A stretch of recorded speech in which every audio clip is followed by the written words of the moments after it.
hast du mich damals nicht mitgenommen. Ich wäre doch bereit gewesen, mit dir ins Zeugenschutzprogramm zu gehen. Stattdessen hast du mir nur diesen lächerlichen Abschiedsbrief geschrieben. Ich hatte keine andere Wahl. Ich habe ihn ganz zufällig kennengelernt. Bei Bernd gibt es keine Zufälle. Er hat das Treffen mit Sicherheit geplant. Danke dir für deinen Hinweis. Aber ich kann ganz gut auf mich selber aufpassen. Ich alleine auf meiner Maschine. Und dann diese unendliche Weite. Also machst du es jetzt trotzdem, oder? Nee. Um den Bund komme ich nicht drum rum. Ich habe mich verliebt. Ich bin glücklich. Hannah. Geh zurück nach Australien, bitte.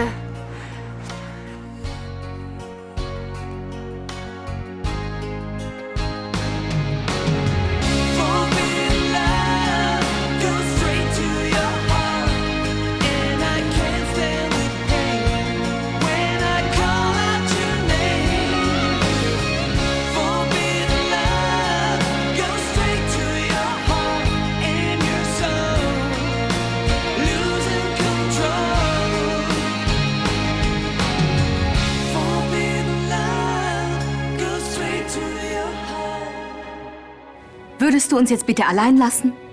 Ich denke überhaupt nicht daran. Mach, dass du rauskommst. Ich will dich hier nicht sehen. Sag mal, wie sprichst du denn mit Bernd? Ja, vielleicht soll ich doch lieber gehen. Nein, nicht nötig. Wenn einer geht, dann er. Entschuldige bitte, aber ich wohne hier. Genau wie ich. Und ich lasse mir doch von dir nicht vorschreiben, wen ich einladen darf und wen nicht.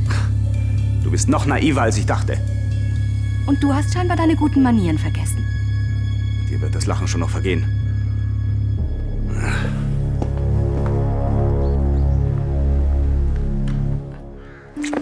Warum tust du das? Weil ich dich liebe. Hannah, du warst immer die einzige Frau für mich. Aber wir können doch nicht so tun, als sei die Zeit stehen geblieben. Das will ich doch auch gar nicht. Ich möchte einfach nur noch mal ganz von vorne anfangen. Wie stellst du dir das vor? Soll ich zu meinem Freund gehen und sagen, du, es tut mir leid, es war nett, aber mein Mann ist wieder zurückgekehrt? Hannah, ich weiß, das alles ist nicht leicht für dich. Ich liebe einen anderen, verstehst du?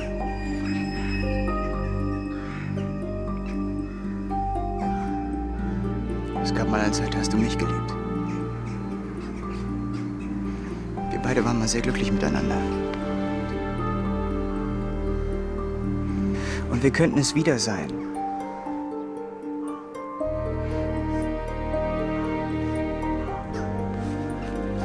Lass mich. Hannah, bitte. Geh nicht. Lass mich Hannah, bitte einfach, geh lass nicht. mich.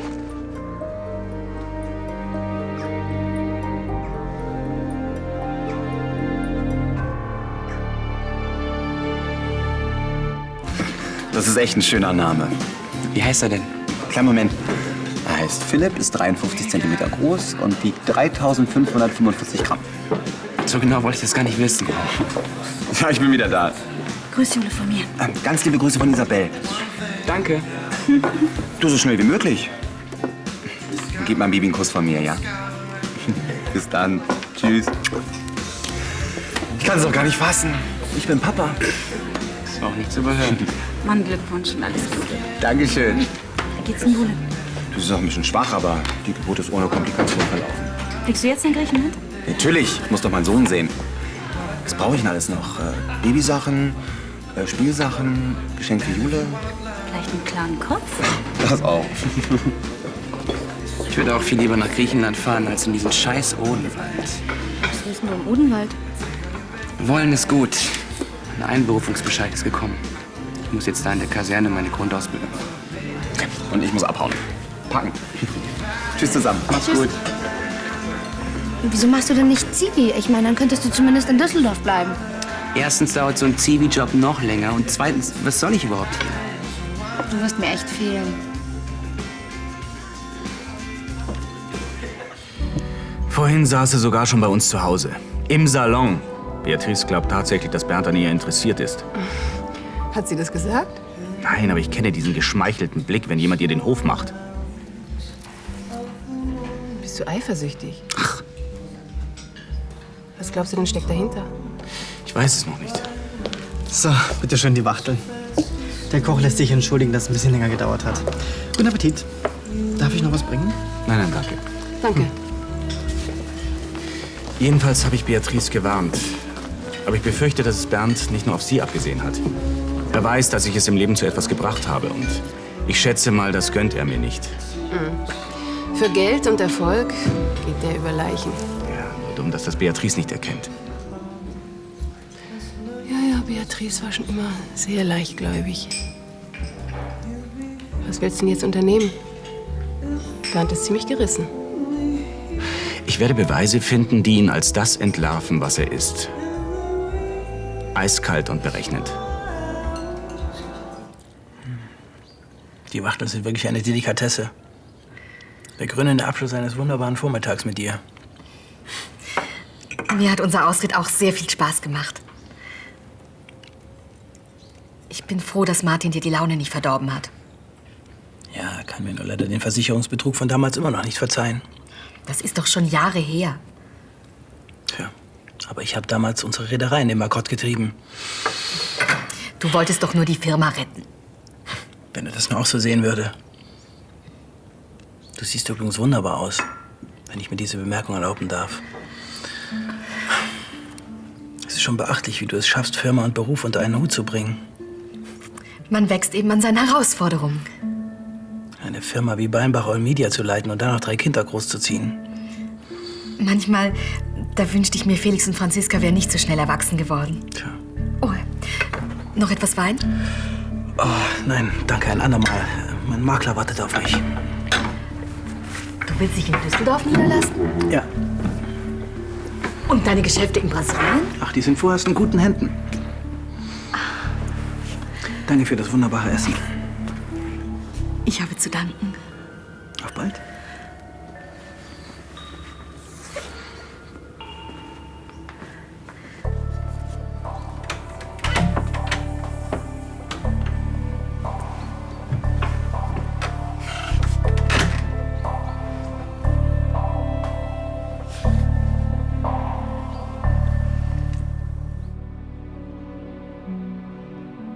Fabian gibt es nicht mehr. Es fällt mir aber schwer, dich David zu nennen. Fabian Weiland ist vor 7 Jahren ums Leben gekommen. Hörst du? Ja, Zeugenschutzprogramm, ich weiß. Niemand darf meine wahre Identität erfahren, sonst... Ich habe gedacht, ich sehe dich nie wieder. Davon habe ich immer geträumt. Dass ich dich noch einmal im Arm halten kann. So wie damals, als wir geheiratet haben.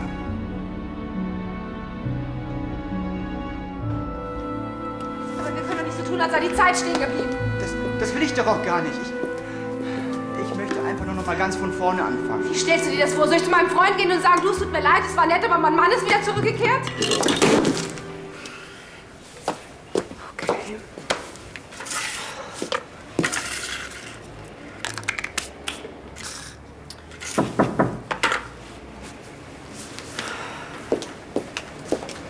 Ja. Hi. Hi, ich habe gar nicht mit dir gerechnet.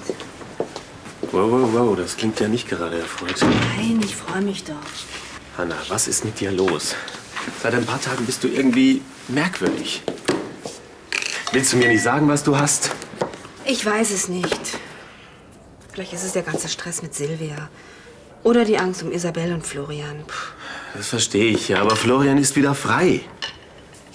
Aber die Geschichte ist mir schon ganz schön nahe gegangen. Und deine Stimmung hat wirklich nichts mit uns zu tun? Nein. Komm, wir gehen unten Kaffee trinken. Kommst du mit?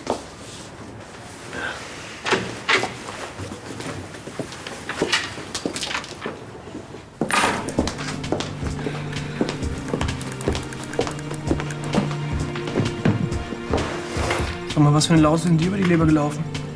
Die Laus heißt Andi. Er geht jetzt in den Odenwald zum Bund.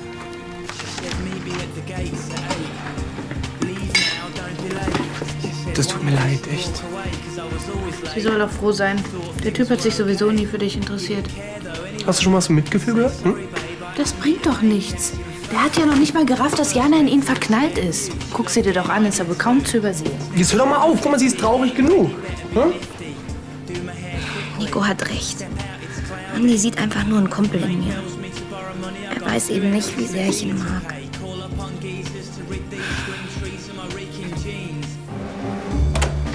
Ja, Ja. Wenn ich Ihnen sage, Sie bekommen Geld, dann bekommen Sie es auch. Ja, woher ich das Geld bekomme, das lassen Sie mal meiner Sorge sein. So, ich würde sagen, Sie lesen sich den Schlusspassus in Ruhe durch und machen mir ein neues Angebot. Ist in Ordnung. Auf Wiedersehen. Wiedersehen. Guten Tag, ich bin hier mit einem gewissen Herrn Schumann verabredet. War er zufällig schon da? Bisher noch nicht. Tut mir leid. Gut, dann warte ich so lange. Machen Sie mir inzwischen einen Kaffee. Sehr gern.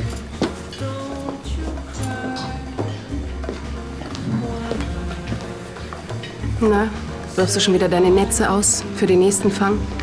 Ich weiß nicht, wovon du redest. Doch, das weißt du. Du willst mir doch nicht weismachen, dass eine Frau wie Beatrice dich im Ernst interessiert. Wär's dir denn lieber, wenn ich mich um dich bemühen würde? So wie in alten Zeiten? Oh nein, vielen Dank. Was hast du denn dagegen, wenn ich mich mit Beatrice amüsiere? Du hattest doch damals auch deinen Spaß mit mir, oder? Gab's da irgendwas zu beanstanden? Versuch's gar nicht erst. Du ziehst in jedem Fall den Kürzeren. Stimmt so. Vielen Dank.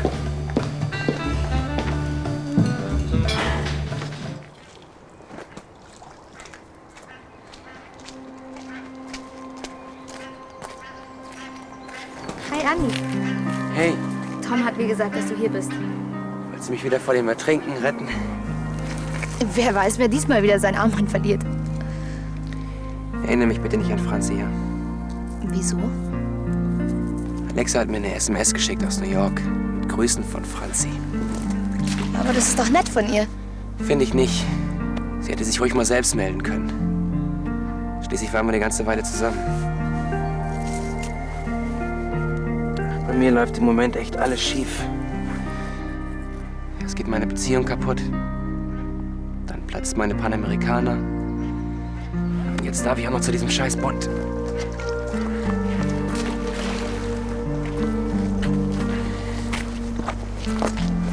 Tut mir leid, ich wollte dich nicht voll labern. Ist okay. Laber nur so viel du willst. So, für die Dame meines Herzens. Ist lieb von dir, Dankeschön. Du siehst doch schon wieder viel munterer aus. Es geht mir auch besser. Es tut mir leid, wenn ich in den letzten Tagen ein bisschen komisch drauf war. Schon vergessen. Hi, kann ich bitte einen Espresso haben? Ja, klar. Das hatte wirklich nichts mit dir zu tun. Da habe ich aber noch mal Glück gehabt, was? Lars. Ich liebe dich. Ich will nicht mehr ohne dich sein. Dazu hast du auch gar keine Chance. Weil ich dir nämlich bis ans Ende der Welt nachfahren würde.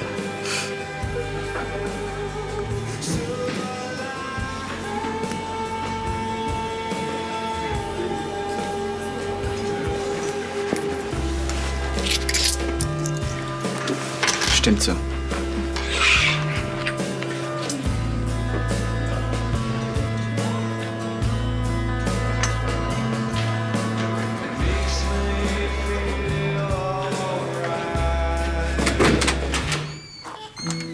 Also als Seelenklempnerin machst du dich richtig gut. Manchmal braucht man jemanden, der einfach nur zuhört. Ja. Trotzdem habe ich dich jetzt lang genug vollgelabert. Erzähl doch mal lieber was von dir. Was willst denn du wissen? Alles. So viel gibt's da eigentlich gar nicht zu sagen. Ist das da deine? Ja, aber ich interessiere mich nicht nur fürs Nähen, falls du das denkst. Ach nein, und wofür interessierst du dich so? Fürs Häkeln und Stricken? Willst du mich jetzt verarschen? Also, ich segel auch ganz gern zum Beispiel. Ach was? Hast du schon mal ein Segelboot durch den Atlantik gelotst? Nee. Aber ich. Respekt. Ja, richtig. Bernd von Beinbach. Ich muss alles über ihn wissen, was von Belang sein könnte. Ja, natürlich komme ich für die Kosten auf. Eben, du sitzt in Brasilien an der Quelle. Von hier aus kann ich nur wenig machen. Ich weiß, dass er Dreck am Stecken hat. Es wäre nicht das erste Mal, dass Bernd sich straffällig gemacht hätte. Ja. Ja, okay. Gut. Danke. Du hilfst mir wirklich sehr.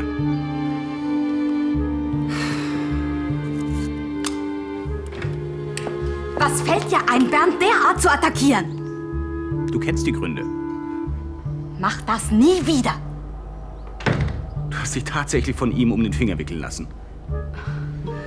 Sag bloß, du bist eifersüchtig. Da muss ich dich leider enttäuschen. Na, dann kann es dir doch egal sein, mit wem ich meine Zeit verbringe. Wenn du blindlings in dein Unglück laufen willst, bitte. Aber beklag dich später nicht, wenn dir klar wird, dass Bernd dich nur benutzt hat.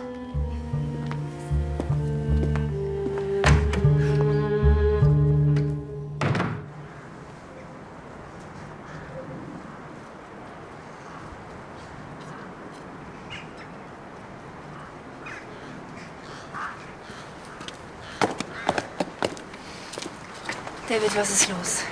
Ich habe zu dir gesagt, dass ich keine Chance mehr für uns sehe. Und ich respektiere deine Entscheidung.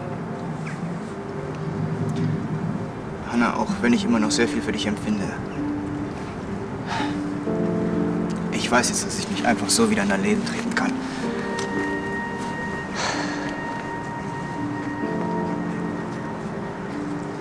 Aber du bist mir doch auch nicht gleichgültig.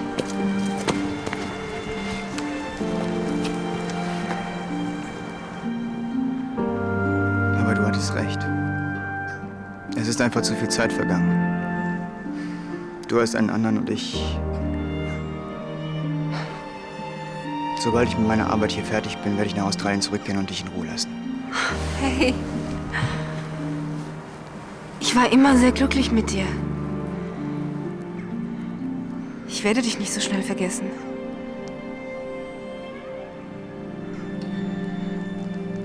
Egal was passiert, du wirst immer einen ganz besonderen Platz in meinem Herzen haben.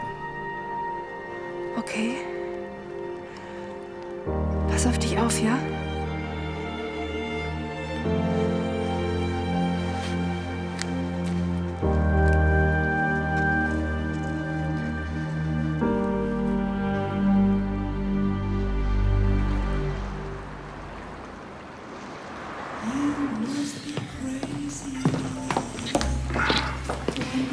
Ich gewinne langsam den Eindruck, dass du dich auf Schönberg nicht mehr so richtig wohlfühlst. Du ziehst es scheinbar auch vor, allein die Freizeit im Schneiders zu verbringen. Spricht für ein aufregendes Privatleben. Hat dein Bruder dich in die Flucht geschlagen? Ach, mir ist einfach die Decke auf den Kopf gefallen. Herr von Weinbach, ein Tisch wäre jetzt frei. Ah, sehr gut. Wir können ja drum losen. Sei nicht albern. Bitte schön. Danke. Was darf ich Ihnen denn bringen? Was können Sie denn empfehlen? Och, wir hätten einen neuen italienischen Merlot. Mir bitte ein Bordeaux. Ich nehme den Italiener. Gern.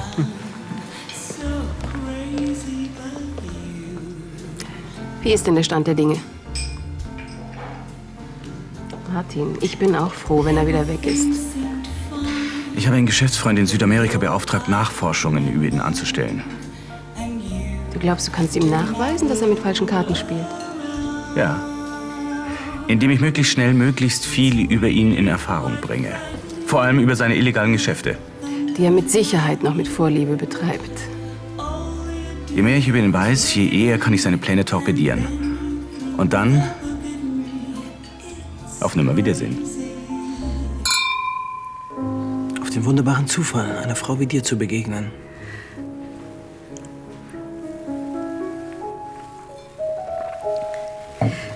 Wie war eigentlich das Treffen mit deinem Makler? Es gibt zwar einige freie Objekte, aber das, was ich mir vorstelle, war nicht dabei. Es ist wirklich nicht einfach, in Düsseldorf etwas Repräsentatives zu finden. Tja, ich werde mich wohl über noch ein paar Wochen mit meinem Hotelzimmer arrangieren. Soll ich noch etwas bringen?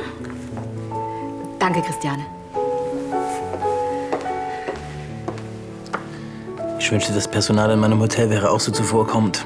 Aber ich will mich nicht beklagen.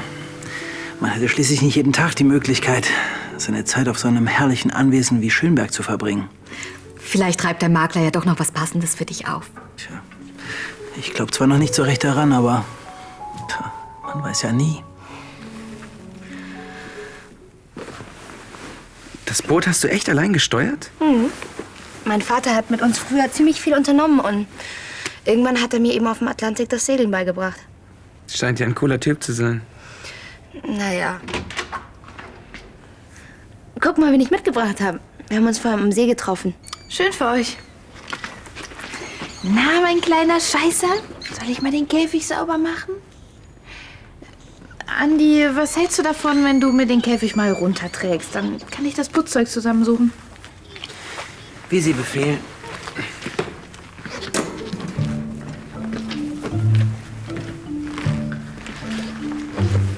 Sag mal, wann raffst du endlich, dass er nicht auf dich steht? Ich glaube, er findet mich jetzt doch ganz nett. Ja, er hat mich vorhin sogar nach meinen ganzen Interessen ausgefragt. Wirklich? Ja. Wir haben uns wirklich cool unterhalten und irgendwie hat er mich so angesehen. So angesehen? Ja, so als ob er mich irgendwie interessant fände. Ah, was? Mhm. Ich glaube, ich kann es ihm jetzt sagen. Was? Dass ich in ihn verliebt bin. So? Ich hoffe, du wirst nicht enttäuscht sein. Wenn es so schmeckt, wie es aussieht, ganz bestimmt nicht.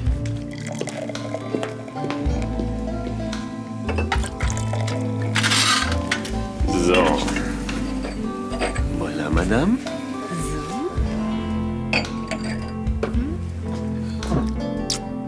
Was ist? Hast du das Küssen verlernt? Nein. Weißt du eigentlich, wie froh ich bin, dass ich dich getroffen habe? Na, da frag mich mal. Komisch. Manchmal habe ich so das Gefühl, als hätte uns das Schicksal zusammengeführt. Also für einen Anwalt bist du aber ziemlich romantisch. Och. Weißt du noch, als wir uns das erste Mal begegnet sind? Da hattest du nur ein Handtuch um. Mhm. Und beim zweiten Mal hast du mir ganz zufällig das Leben gerettet. Ja. Hat sich doch gelohnt, oder? Lars, und wenn ich mal wieder schlechte Laune bekomme, dann... Ja, dann lass es ruhig an mir aus. Solange es nicht zur Gewohnheit wird. Du bist wunderbar. Ich wäre dumm, wenn ich dich wieder gehen lassen würde.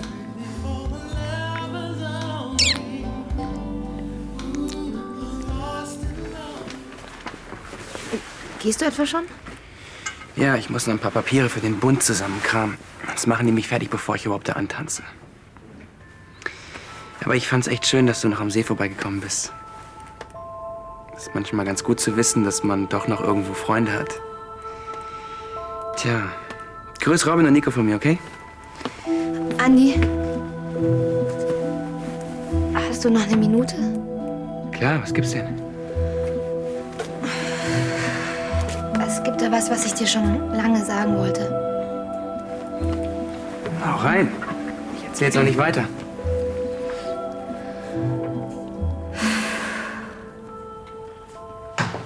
Bringen Sie die Koffer bitte in das vorbereitete Gästezimmer. Ach, und stellen Sie ein paar frische Blumen dazu. Mach ich gern. Was hat das alles hier zu bedeuten? Martin, guten Abend. Ich habe deinem Bruder angeboten, vorübergehend bei uns zu wohnen.